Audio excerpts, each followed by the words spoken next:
Kienet serata mill-isbaħ dik li ġiet organizzata mill-Fondazzjoni tal-Konkatedral ta' San Ġwan, serata li matula ġiet iċċelebrata l-istorja tal-Arazzi.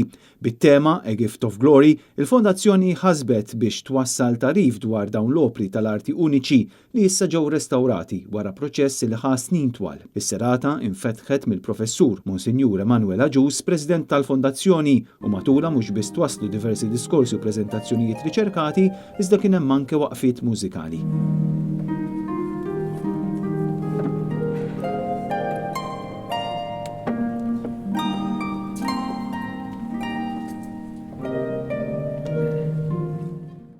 Din is-serata kulturali offrit opportunità unika għal dawk kollha preżenti biex jammiraw l-arazzi li jinsabu mdendlin mill-ġdid fil-Konkatedral f'xenarju uniku li jaħdok lura żmien l-Ordni ta' San Ġwan. Fil-fatt dawn l-arazzi kienu nataw bħala rigal lil pajjiżna mill-Gran Mastru Perellos bejn l-1697 u l-1702. Din il-kollezzjoni tikkonsisti minn 29 arazz li juru episodji mill-ħajja ta' Kristu kif ukoll it-trijomf tal-Knisja Kattolika.